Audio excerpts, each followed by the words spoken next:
வணக்கம் நேர்களே. சில முக்கியமான தகவல்களை உங்ககிட்ட சொல்லலான்னு வந்திருக்கேன். என் பேர் ராஜா. வாங்க நிகழ்ச்சிக்குள்ளே போகலாம்.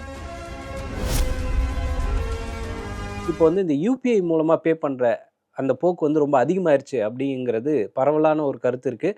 ரிசர்வ் பேங்க்கும் அதிகாரப்பூர்வமாக இந்த யூபிஐ மூலமாக பணம் அதிகமாக செலுத்துகிறாங்க அப்படிங்கிற டேட்டா கொடுத்துருக்காங்க. அது சம்மந்தமான டீட்டெயில்ஸ் என்ன அப்படின்னு பார்க்கலாம் வாங்க. இந்த யூபிஐ அப்படிங்கிற கான்செப்டை கடந்த 10 வருஷத்துக்கு மேலே இந்தியா யூஸ் பண்ணிட்டு இருக்காங்க. இந்த யூபிஐ அப்படிங்கிறதுல ஒரு மொத்தம் 100 டிரான்சாக்ஷன் நடக்குது அப்படிங்கிற பட்சத்தில் அதில் 85 டிரான்சாக்ஷன் இப்போ யூபிஐயில் தான் நடக்குது அப்படின்னு சொல்லி ரிசர்வ் பேங்க் சொல்லியிருக்காங்க. ரிசர்வ் பேங்க் ஒரு புள்ளி விவரத்தை அதிகாரப்பூர்வமாக அறிவிப்பாங்க. Reserve Bank payment system report அப்படிங்கிற பேரில் போன வருஷத்துடைய செகண்ட் ஹாஃப் எப்படி இருந்துச்சு அப்படிங்கிற சம்மந்தமான டேட்டா ரிலீஸ் ஆகிருக்கு. அந்த டேட்டாவில் ஆர்டிஜிஎஸ்ன்னு சொல்லப்படுற இந்த பணத்தை ஒரு பல்கான அமௌண்ட்டை ட்ரான்ஸ்ஃபர் பண்ணுறதுக்கான அந்த ஆர்டிஜிஎஸ் அப்படிங்கிறதுடைய பர்சன்டேஜ் அப்படின்னு பார்த்தீங்கன்னா வெறும் 0.1% மட்டும்தான் யூஸ் பண்ணுறாங்க அப்படிங்கிற ஒரு டேட்டாவும் வெளியாயிருக்கு. அது வெறுமனே மொத்த டிரான்சாக்ஷன் பர்சன்டேஜ் 0.1% இருந்தாலும் வேல்யூ அப்படின்னும் போது 68.6% இந்த ஆர்டிஜிஎஸ் மூலமாக தான் பணம் அனுப்புகிறாங்க எடுக்கிறாங்க அப்படிங்கிறது தான் நம்ம கவனிக்க வேண்டிய ஒரு முக்கியமான விஷயமா இருக்குது. சரி, டெபிட் கார்டோட பயன்பாடை பற்றியும் ஒரு புள்ளி விவரம் வெளியாக இருக்குது. 2021 மொத்தம் 4 பில்லியன் டிரான்சாக்ஷன், ஸோ 400 கோடி டிரான்சாக்ஷன் நடந்ததாக சொல்கிறாங்க. அதே 2025 பார்த்தீங்கன்னா இந்த டெபிட் கார்டுடைய பயன்பாடு அப்படியே கணிசமாக குறைஞ்சிருக்கு. 4ல் 1 பங்காக குறைஞ்சிருக்கு. 1.36 பில்லியன் டிரான்சாக்ஷனாக குறைஞ்சிருக்கு. இது ஒரு 67% ஃபால் அப்படின்னு சொல்கிறாங்க. அதே மாதிரி 2021 7,40,000 கோடி ரூபாய் அளவுக்கு பரிவர்த்தனை நடந்திருக்கு. இதே 2025 அது அப்படியே பாதிக்கு பாதியாக குறைஞ்சிருக்கு அப்படின்னு சொல்லலாம். 4,50,000 கோடி ரூபாவாக குறைஞ்சிருக்கு. டெபிட் கார்டு குறையுது. ஆனால் அதே நேரத்தில் நம்ம கவனிக்க வேண்டிய இன்னொரு முக்கியமான விஷயம், கிரெடிட் கார்டோடைய பயன்பாடு ரொம்ப அதிகமாக இருக்குது. நம்ம முன்னாடியே சொன்ன மாதிரி 2021க்கும் 25 கடைசி பிற்பகுதிக்கும் ஒரு கம்பேரிசன் இருக்குது. 2021 இந்த டிரான்சாக்ஷன் கிரெடிட் கார்டோடைய பயன்பாடு 2.16 பில்லியன் டிரான்சாக்ஷன் நடந்திருக்கு.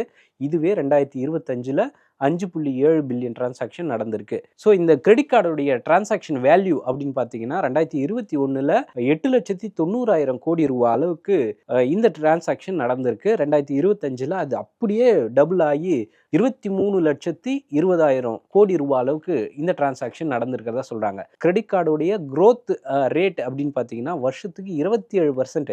இப்போ போன வருஷம் 27% கம்மியாக இருந்துச்சுன்னா இந்த வருஷம் இன்னும் 27% அதிகமாக இருக்குது அப்படிங்கிறது தான் ரிசர்வ் பேங்க் சொல்கிற ரொம்ப புள்ளி விவரமாக இருக்குது.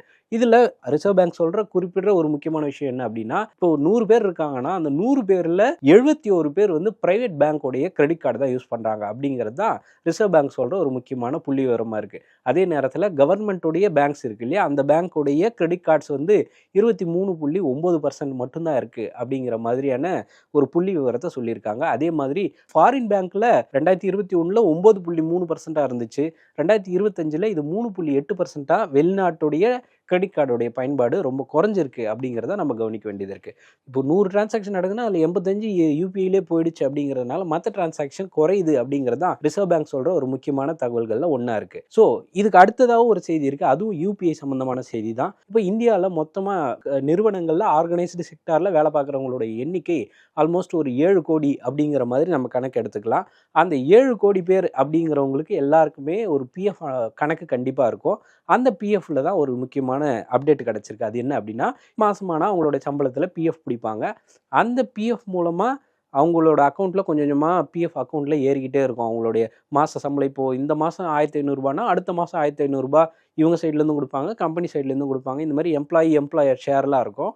இந்த மாதிரியான பிஎஃப் பணத்தை இனிமேல் யூபிஐ மூலமாகவே எடுத்துக்கலாம். இது மட்டும் இல்லாமல் வாட்ஸ்அப் மூலமாகவும் சில சேவைகளை தொடங்கலாம் அப்படிங்கிற மாதிரி பிஎஃப் நிறுவனம் இறுதிக்கட்டமான வேலைகளை செஞ்சுட்டு இருக்காங்க அப்படின்னு சொல்லி மத்திய தொழிலாளர் துறை அமைச்சராக இருக்கிற மன்சுக் மாண்டவியா அதிகாரப்பூர்வமாக சொல்லியிருக்காரு. இது ரொம்ப வருஷமாக எதிர்பார்த்துட்டு இருந்த ஒரு விஷயம். ஏன்னா இப்போ ஒரு பிஎஃப் பணத்தை எடுக்கணும் அப்படிங்கிறது ஒரு சாதாரணமான விஷயம் கிடையாது. பல நாட்கள் அதுக்காக வெயிட் பண்ணணும், அவங்க அப்ரூவ் பண்ணணும், அதுக்கப்புறமா தான் உங்கள் அக்கௌண்ட்டுக்கு பணம் வரும். இந்த மாதிரியான நேரங்கள் வெயிட் பண்ணுற நேரத்தை குறைக்கிறதுக்காக இந்த யூபிஐ மூலமாக பணம் எடுக்கிறதுக்கான இந்த சாஃப்ட்வேர் ஆல்மோஸ்ட் எல்லா வேலையும் முடிஞ்சிருச்சு. இறுதி கட்டமாக சில கிளிச்சஸ் மட்டும்தான் இருக்குது. அதை சீக்கிரமாக அதை சரி பண்ணுவோம் அப்படிங்கிறது தான் இவங்க சொல்கிற ஒரு முக்கியமான ஒரு விஷயமா இருக்குது. மத்திய அமைச்சரே இதை அதிகாரப்பூர்வமாக சொல்லியிருக்காரு. இதுக்கு முன்னாடி அப்ளிகேஷன் கொடுத்துட்டு 1 லட்ச ரூபாய் வரைக்கும் அந்த ஆட்டோ செட்டில்மெண்ட்டுன்னு சொல்லுவாங்க. ஆட்டோ செட்டில்மெண்ட்னா நீங்கள் யாருக்கிட்டையும் எதிர்பார்க்க வேண்டியதே இல்லை. ரூ. 1,00,000 உங்கள் பிஎஃப் அக்கௌண்ட்டில் இருந்ததுன்னா எந்த ஒரு அதிகாரியும் அப்ரூவல் இல்லாமல் நீங்கள் தாராளமாக உங்கள் அக்கௌண்ட்டில் இருக்கிற பணத்தை நீங்கள் எடுக்கலாம் அப்படிங்கிற அந்த நிலைமை இன்னும் வருங்காலங்களில் இது வந்து 5 லட்சமாக உயரப்போகுது அப்படிங்கிறது தான் பிஎஃப் உடைய அதிகாரிகள் நமக்கு கொடுத்துருக்கிற ஒரு முக்கியமான தகவல் அப்படின்னு நம்ம எடுத்துக்கலாம். யூபிஐ சம்மந்தமாக 2 முக்கியமான தகவல்கள் கொடுத்துருந்தேன். அதே மாதிரி நம்ம இந்தியாவில் ரொம்ப என்ன வெயில் தாங்கவே முடியல அப்படின்ற மாதிரி புலம்பாத ஆட்களே இல்லை அப்படிங்கிற நிலைமைக்கு இந்தியா ஃபுல்லாகவே ஒரு வெப்பம் அப்படியே அடுப்பில் இருக்கிற மாதிரி ஒரு தகிக்குது வெயில் அப்படிங்கிறது தான் எல்லாருடைய மனக்குமுறலாக இருக்குது. அதே நேரத்தில் உத்தரப்பிரதேசத்தில் ஒரு பர்டிகுலரான ஒரு நகரம் இருக்குது, பண்டா அப்படின்னு ஒரு நகரம் இருக்குது. காலையில் 10 மணிக்கே 48 டிகிரி வெயில் அடிச்சா எப்படி இருக்கும் யோசிங்க. 48ங்கிறது வந்து ஒன்றும் சாதாரணமான விஷயம் கிடையாது. இந்த பண்டா அப்படிங்கிற பகுதியில் ரொம்ப கடுமையான வெயில் இருக்கு. இதுல வந்து பாலைவனம் மாதிரி இருக்கு. காலையில் 9-10 மணிக்கெல்லாம் ரோட்டில் யாரும் நடமாடவே முடியல. ரொம்ப அப்படி வெளியில் போனால் சுட்டு எரிக்குது அப்படிங்கிற மாதிரியான ஒரு நிலைமை இருக்குது. 119 டிகிரி ஃபாரன்ஹீட் அளவுக்கு வெயில் பொழந்து கட்டுது அப்படிங்கிறத நம்ம கவனிக்க வேண்டியது இருக்குது. இதனால் பொதுமக்களுடைய இயல்பு வாழ்க்கை பாதிக்கப்பட்டிருக்கு. அதே நேரத்தில் 2 நாளைக்கு வந்து ரெட் அலர்ட்டே கொடுத்துருக்காங்க. அந்த குறிப்பிட்ட பகுதியில் ஒருத்தர் நகைக்கடையும் வச்சிருக்காரு. அந்த நகைக்கடையில் யாருமே வரமாட்டேங்கிறாங்க, நான் எப்படி எம்ப்ளாய்க்கு சம்பளம் கொடுப்பேன் அப்படிங்கிற மாதிரி புலம்புனதாகவும் தகவல்கள் இருக்குது. நம்ம சென்னையிலேயே இவ்வளோ வெயில் கொளுத்துது அப்படின்னும் போது வட மாநிலங்கள் இதை விட ஹெவியா இருக்கு அப்படிங்கிறது தான் இப்போதைக்கான நிதர்சனமான உண்மையா இருக்கு. சரி, 3 தகவல்கள் பார்த்தோம். அடுத்ததா வந்து இப்போ உங்களுக்கு வந்து ரொம்ப ஒரு சோர்வா இருக்கு, மனசோர்வா இருக்கு, ஒரு மாதிரி லோவா நீங்க ஃபீல் பண்றீங்க அப்படின்னா உங்களையே நீங்க ரீசார்ஜ் பண்ணிக்க முடியும் அப்படிங்கிற மாதிரி ஒரு புதிய கட்டுரை ரெடியா இருக்கு. அது என்ன அப்படின்னா, எப்பெல்லாம் நீங்க வந்து உங்களுடைய உடல் வந்து இயக்கத்திலே இருக்கிறீங்களோ, மூமெண்ட்லேயே இருக்கிறீங்களோ, அந்த மூமெண்ட் வந்து உங்களுடைய உடல் நலத்துக்கு மட்டும் இல்லாம மனநலத்துக்கும் இது வந்து ரொம்ப நல்லது. ரொம்ப ஒரு மாதிரி தாழ்வு மனப்பான்மையா இருந்தீங்க அப்படின்ற பட்சத்துல உங்களுக்கு வந்து நீங்க பாசிட்டிவா மாத்திக்கலாம். நீங்க வந்து பிசிக்கல் ஆக்டிவிட்டி பண்ணீங்கன்னா நடக்கும் அப்படின்னு சொல்லி ஒரு அதிகாரப்பூர்வமான புள்ளி விவரம், மருத்துவ புள்ளி விவரம் இது இப்ப நான் சொல்லிட்டு இருக்கிறது. 67 ரிசர்ச் குரூப் சேர்ந்த விஞ்ஞானிகள் உலகம் ஃபுல்லா இந்த தகவலை கன்ஃபார்ம் பண்ணியிருக்காங்க. 3 லட்சம் பேர்கிட்ட இது சம்பந்தமா கருத்து கேட்டிருக்காங்க. நீங்க எப்பெல்லாம் லோவா ஃபீல் பண்றீங்க, உங்களுக்கு எக்ஸசைஸ் பண்ணா உங்களுக்கு எந்த அளவுக்கு புத்துணர்ச்சியா கிடைக்குது, பாசிட்டிவ் எமோஷன்ஸ் கேரி ஆகுது அப்படிங்கிற மாதிரியும் டீடைல்ஸை ரெக்டிஃபை பண்ணியிருக்காங்க. அதுல 90% மக்கள் வந்து பிசிக்கல் ஆக்டிவிட்டி, குறிப்பா எக்ஸசைஸ் காலையிலயோ சாயங்காலத்திலயோ எக்ஸசைஸ் பண்ணும்போது எங்களுக்குள்ளார இருக்கிற நெகட்டிவ் தாட்ஸ் எல்லாம் குறையுது, பிசிக்கலா நம்ம ரொம்ப ஆக்டிவா இருக்கிறோம், ஒரு நல்ல எண்ணங்கள், பாசிட்டிவான எண்ணங்கள் கிடைக்குது அப்படிங்கிறது தான் ஆய்வறிக்கையில சொல்லியிருக்காங்க. இது சம்பந்தமான முக்கியமான டேட்டாலாம் வந்து ஜேர்னல் நேச்சர் ஹியூமன் பிஹேவியர் அப்படிங்கிற பேரில் ஒரு ஆய்வு கட்டுரை இருக்குது. அந்த ஆய்வு கட்டுரையில் இது சம்மந்தமான டீட்டெயில்டான சில விஷயங்கள் சொல்லியிருக்காங்க. ஃபிசிக்கல் ஆக்டிவிட்டி, பர்டிகுலராக உடற்பயிற்சி இதெல்லாம் பண்ணும்போது நீங்கள் இன்னும் கொஞ்சம் பெட்டராக ஃபீல் ஆவீங்க. இப்போ ஏதோ ஒரு பெரிய உங்கள் வாழ்க்கையில் நடக்க முடியாத ஏதோ ஒரு பெரிய சோகம் இருக்குன்னா அதுலேருந்து நீங்கள் ரெக்கவர் ஆகி வர்றதுக்கு இந்த ஒரு குறைஞ்சபட்ச நடைப்பயிற்சியாவது உங்களுக்கு கண்டிப்பாக ஹெல்ப் பண்ணும்.